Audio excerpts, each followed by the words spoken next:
আপনি কি মনে করেন বিজয় থালাপতি টিভিকে পার্টি শুধু বহু জনসমর্থনের জন্য জয়যুক্ত হয়েছে? তাহলে ভুল ভাবছেন। একটা পার্টির জয়ের পিছনে থাকা একটা পরিকল্পনা বা ব্লুপ্রিন্ট, স্ট্র্যাটেজি আর ডেটা। তামিলনাড়ুর রাজনীতিতে থালাপতি বিজয় টিভিকে পার্টির এই বিশাল সাফল্যের পিছনে আসল কারিগর ও মাস্টারমাইন্ড কে? পর্দার আড়ালে কি কাজ করেছিল প্রশান্ত কিশোরের সেই জাদুকারী মস্তিষ্ক? চলুন জেনে নিই আসল ফ্যাক্টস।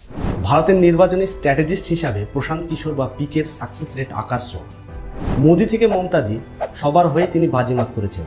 এবার লক্ষ্য ছিল তামিলনাড়ু। শোনা যাচ্ছে টিভিকে গঠনের শুরু থেকেই পিকের টিম আইপ্যাক বা তার ঘনিষ্ঠ সার্কেল বিজয়ের ইমেজ বিল্ডিং এবং বুথ লেভেল ম্যানেজমেন্ট দিন রাত এক করে দিয়েছিল। কি ছিল সেই স্ট্র্যাটেজি? আসুন জেনে নিই।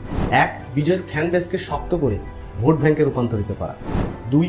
জেনজিকে টার্গেট করে সোশ্যাল মিডিয়ায় ক্যাম্পেইন করা।